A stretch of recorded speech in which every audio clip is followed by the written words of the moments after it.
يا صباح الفل، صباح الورد، صباح الحب، صباح النشاط، صباح الطاقة الإيجابية. عاملين ايه؟ وحشتوني جدا جدا جدا من الفيديو اللي فات. يا رب كده تكونوا بأحسن صحة وأحسن حال. النهاردة عندنا فيديو جديد وروتين جديد، وزي ما انتوا شايفين النهاردة عندنا روتين قوي جدا جدا جدا. يوم الغسيل العالمي اللي بنسحب فيه الغسالة ونلم الغسيل بقى بتاعنا كله بقى. الروتين بتاع اليوم العالمي للغسيل النهاردة، الروتين اللي انتوا بتحبوه من قلبكم وبتستنوه من الفيديو للفيديو. يلا بينا بقى نشوف يومنا النهاردة ماشي ازاي، وهنبدأ بايه وهنعمل ايه، ويا ترى ايه يومنا تاني مع الغسيل. هنعمل اكلات ايه زي ما انتوا شايفين كده. انا هبتدي بالغسيل، وطبعا انتوا عارفين ان يوم الغسيل ده بيبقى اليوم العالمي للغسيل، فما بعملش حاجة معاه تاني في البيت غير الاكل، وساعات كمان ما بعملش اكل، يعني حسب الظروف. تمام. فلانه بيبقى يوم متعب جدا جدا جدا ومرهق جدا جدا جدا جدا بجد. عايزة اشكر كل حبايبي اللي دعولي دعوة حلوة في الفيديو اللي فات، واللي قالت لي كلمة حلوة من قلبها، واللي جبرت بخاطري. وبصوا بجد مش عارفة اشكركم ازاي. ربنا يخليكم ليا ويديمكم نعمة في حياتي، يا احلى عيلة في الدنيا. بجد بجد انتوا نعمة، والله انتوا نعمة. انا مش عارفة اقول لكم، يعني انا قريت الكومنتات، انا لسه ما ردتش على حد في الكومنتات بس قريتها، وهنقرا كده كام تعليق مع بعضينا دلوقتي. ف سامحوني ان انا ما ردتش، بس هرد عليكم يعني بعد ما منتج الفيديو ده وانزله. هقعد كده على روقان وارد على كل تعليقاتكم كلها. بشكركم جدا جدا جدا. عايزه اقول لكم ان الروتين ده اساسا متصور قبل روتين التلاجة، يعني قبل اللي حصل في التلاجة. الروتين ده كان تقريبا يا يوم اربع يا تلات اللي فات. موضوع التلاجة كان يوم الجمعة اللي فاتت. الحمد لله، نشكر ربنا ان هي جت على قد كده، وشكرا لدعواتكم الجميلة، وشكرا على حبكم وكلامكم ليا الجميل. بجد بشكركم من قلبي. ربنا يخليكم ليا ويديمكم نعمة في حياتي، احلى اخوات واحلى عيلة واحلى مامز ليا في الدنيا. بجد بحبكم قوي قوي قوي، والله كلام طالع من القلب ويخش على القلب على طول. بصوا بقى زي ما شفتوا كده، حطيت غسلتين، وانا زي ما معوداكم ان انا لما بغسل الغسيل في الغسالة العادية بشطف وبعصر في الغسالة اللي هي الفوق اوتوماتيك. بس ساعات الابيض بشطفه على ايدي وبظهره. فعايزه اقول لكم بما ان الابيض كان كتير جدا وانا كنت مرهقه، كنت جايه من الجيم وتعبانه فمش قادره اعمل حاجه، فعشان ما نمش رحت سحبه الغساله. كان عندي كوم غسيل ما اقولكوش، انا مش عارفه الغسيل ده بيجي منين بجد. بصوا 3 ملايات اهم بس في الطلعه دي، يعني الدوره دي بس فيها 3 ملايات غير باقي بقى الهدوم كلها. عايزه اقول لكم مليت المنشارين وزياده، بقيت احط الغسيل فوق بعضه من كتر الغسيل. والله مش بكوم غسيل، انا بغسل كل يومين، ويوم ما اتاخر كل 3 ايام بالكتير. انا مش عارفه الغسيل ده بيجي بيتكاثر ولا مش عارفه والله. حطولي بس لايك للفيديو، وسيبولي كومنت حلو، وسيبولي تعليق حلو كده من ايديكم الحلوه. ما التعليق هو الكومنت على فكره. ماشي. وحطولي لايك، اهم حاجة ارفعوا الفيديو عشان يتشاف يا جماعة. اللايك بيرفع الفيديو بيخليه يتشاف اكتر. طبعا غسلت دورات كتير، وعايزه اقول لكم فعلا انا ما كنتش بغسل بس، انا المفروض ما بعملش حاجه تاني في البيت، بس عملت ساعتها صبنت شويه مواعين. طبعا عملت فطار وعملت غدا، وهنعمل غدا مع بعض، غدا صيامي كده سريع خفيف. ماشي. الصيام جري بسرعة والأيام الحلوة جريت بسرعة، وخلاص الوقت قد أزف، الوقت قد حان، خلاص فاضل كام يوم على صيام العذراء. عايزة أقول لكم أنا زعلانة جدا جدا إن هو هيخلص. أيامها بركة، كفاية المعجزة اللي عملتها معايا في التلاجة بجد. مش عارفة أقول لكم إيه، اتشفعوا بيها، اتشفعوا بيها يا جماعة. والله والله اللي بيتشفع فيه بيها ما بتزعل حد، وبتعمل له اللي بيطلبه. فاتشفعوا بيها يا جماعة العذراء. بصوا حاجة جميلة جميلة جميلة جميلة. هنا بقى زي ما انتوا شايفين، انا لما حطيت الغسيل الابيض في الغسالة بما انه كتير وكان كله ابيض، رحت ماسكه الزهرة بقى، قلت بدل ما اطلع وادخل وازهر على ايدي، مسكت كده علبة كبيرة وحطيت فيها شوية زهرة وشوية مية، ورحت قلباهم على الغسالة، واول ما اتملت وبقت تلف زهرت الغسيل كله. بعد كده عصرت وشطفت وعصرت، فكده الغسيل بصوا بقى متزهر وابيض زي الفل.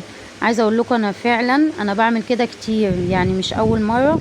فانت لو عايزه تزهري الغسيل ومش عايزه تتعبي كده زي ما انا ما بزهر كده بره، شيلي الالوان او شيلي اي حاجه تخافي عليها من الزهره، وسيبي الابيض بس في الغساله، وابتدي انزلي بالزهره بتاعتك على الغسيل. وما تنسيش لازم تدوبيها في ميه، وتدوبيها كويس جدا عشان ما تبقعش الغسيل الابيض ويبقى فيه نقط بيضة، نقط زرقاء كده. تمام، خدي بالك من النقطه دي كويس جدا. قلبيها كويس جدا وانزلي بيها في الغساله، واول ما الغساله هتشتغل اللف بتاعها هتلف على الغسيل كله، وهتلاقي الغسيل كله اتزهر معاكي. فدي فكرة حلوة لو انت ما بتعملهاش، اختك اهي قالت لك عليها واعمليها.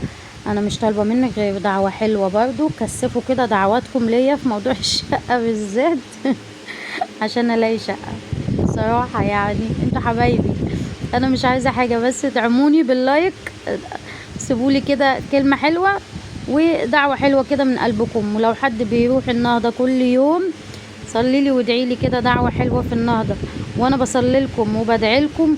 والنهارده هروح برضو النهضة ان شاء الله، وهدعي لكم دعوة حلوة برضو. ماشي، ربنا يشفي يا رب كل مريض، ويدي كل محتاج، ويرزق الناس اللي محتاجة الذرية الصالحة، ارزقيهم اتشفعلنا كده عند ربنا، وارزقيهم يا عذراء يا ام النور. بصوا زي ما انتوا شايفين، بصوا كمية الغسيل، ولسه في كمية تاني اكتر. انا كنت مطلع دورة اشطفها اعصرها انشر، اشطف اعصر انشر. طبعا انا مجاريه لكم الفيديو ومسرعه لكم الفيديو ومختصره لكم الفيديو في لقطات كده سريعة وبسيطة، عشان برضو تقومي وتتشجعي وتقومي وتتحفزي وتقومي شوفي وراكي ايه يا كسلانة، وما تكوميش الغسيل. قومي خلصي غسيلك وما تكوميش غسيل.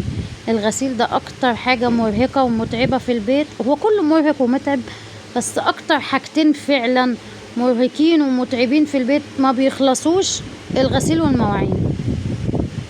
ده صحيح فعلا ولا لا؟ اكتبولي في التعليقات ايه اكتر حاجتين، ولا اكتر حاجة، مش هقولك حاجتين بقى، اكتر حاجة مرهقة في البيت بالنسبة لك. انا كهند الحاجة المرهقة بالنسبة لي في البيت الغسيل والمواعين، دول ما بحسهمش بيخلصوا خالص. كل ما افضي الحوض الاقي فيه مواعين، كل ما افضي الحوض الاقي فيه مواعين، كل ما افضي ثبت الغسيل تاني يوم الاقي غسيل قد كده. ما تفهموش الغسيل بيجي منين. يعني عايزه اقول لكم ان الغساله دي كمان بتبقى مع ثبت الغسيل فيها غسيل جواها مكان ما انا حطها. فالموضوع بجد متعب بجد، الله يقوينا هنا بقى كانت خلاص. عايزه اقول لكم ان كان في شويه غسيل تاني، بس خلاص المنشر اتملى والتاني اتملى، فما فيش مفر هحط فين. فروحت واخده بعضي وقلت كده حلو رضا، وما تعلقوش على الشبشب عشان ده بتاع جوزي وانا رجلي وجعتني من الميه، الشبشب بتاعي بيدخل ميه، وبصوا ما رحمتش نفسي بدخل برضو في رجلي ميه، فلبسته عشان الميه ما تخشش في رجلي، بس برضو دخلت في رجلي يعني، وانا كمان رشيت عليها ميه. يعني انا حاجه جميله، انا حاجه جميله فما حدش يعلق لو سمحتوا على الشبشب. هنا غسلت الغساله شطفتها شطفه محترمه ومسحتها وطلعتها، وهبتدي كده انشف الحمام بتاعي. ويلا بينا نخش على المطبخ. واتبليت واتغرقت الحمد لله. طب يا هند هتعملي غدا ايه النهارده؟ ناويه تعملي ايه؟ كنت محتاره جدا ومش عارفه اعمل ايه، فما جاش في بالي غير شويه سلطه بطاطس كده محترمين مع شويه مكرونه. تعالوا نشوفوا هنعملوهم ازاي. مبدئيا جبت حله وحطيت فيها ميه، وجبت بطاطس وقشرتها. انا بحب اسلق البطاطس متقشره. تمام، وجبت بطاطس وقشرتها، وهبتدي اشطف البطاطس بتاعتي وهقطعها قطع واحطها في الحله ديت، وبعد كده انزل عليها بشويه ملح واحطها على النار لحد ما تتسلق تماما. تمام مش عارفه ايوه كده تمام. يلا بقى نشطف البطاطس بتاعتنا ونحطها في الحله. وتعالي بقى اقولك على خلطه حلوه انا بعملها بعد ما بخلص المواعين ومسح البوتاجاز للمطبخ. بتجيبي معلقتين خل، وبتجيبي معلقه صابون مواعين، وبتجيبي بخاخ عندك، وتبدأي تنزلي بالمية والخل وشوية البريل، تربيهم كويس جدا، وتبدأي تبخي في الظرف بتاعة الدولاب، تمسحيها كده مسحة، وكمان الرخامة بتاعتك، وكمان التلاجة، البوتاجاز بعد ما تدعكيه وتخلصيه. اي حاجة عندك عايزة تلمعيها وديها مسحة بالبخاخ اللي احنا عملناه دوت. وعايزة اقولك هيمنع التجير خالص اللي بيبقى مترسب كده على الرخامة وعلى التلاجات وعلى البوتاجازات. هيخلي كده الحاجة بتلمع ما اقولكوش يعني. جربوه وقولولي. خل وبريل ومية، وحطيهم في بخاخ وربيهم كويس جدا، وابدأي بقى ايه رشرشي واعمليها. وانا هصورها واعملها معاكم مرة وانا بعملها.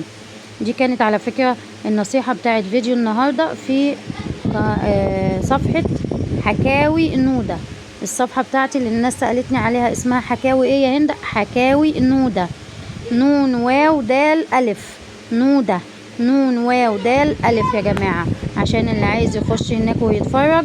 انا كمان بنزل روتينات هناك، بس بتبقى اقل من هنا طبعا. اليوتيوب ما ينفعش فيه فيديوهات صغننة، فبنزل هناك فيديوهات تبقى من 3 ل4 ل5 دقايق بالكتير، بنزلها لكم برضو هناك على الصفحة، بتشجعكم كده وتحفزكم، خليكم تقوموا بقى وتتشجعوا كده وتشوفوا اللي وراكم وتبطلوا كسل.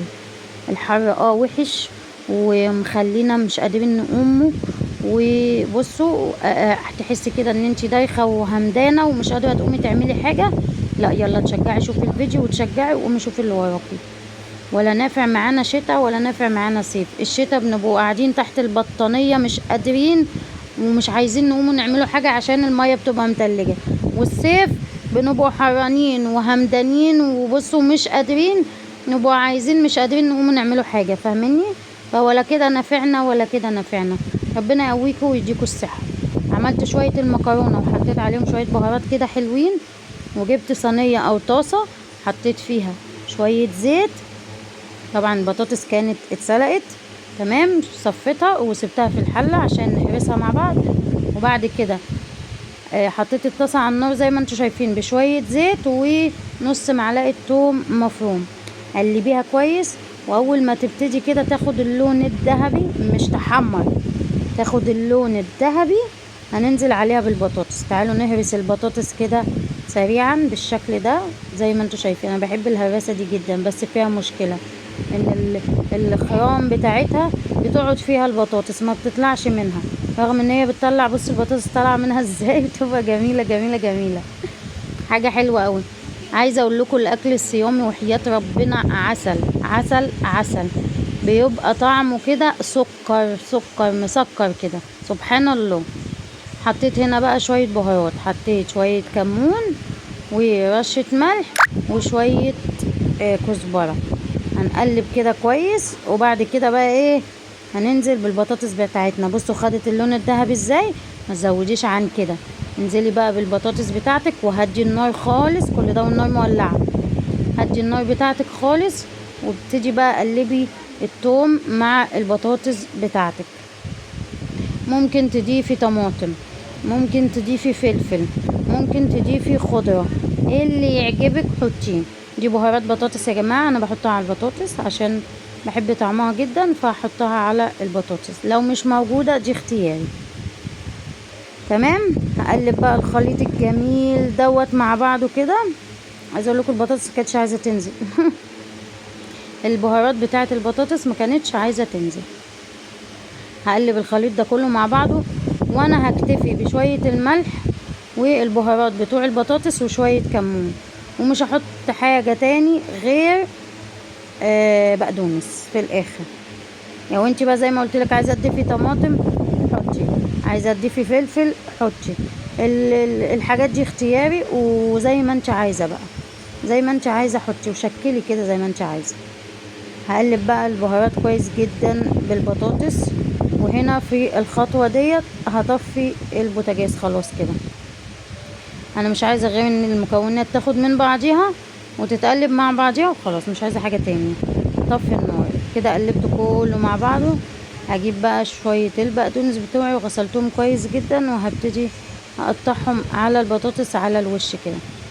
وكده غدانا يبقى خلص وبقى جاهز معانا شويه كده. وهبقى غرفه طبعا، انا ما غرفتوش على طول عشان كده ما جبتلكوش صور فيديو الغرف.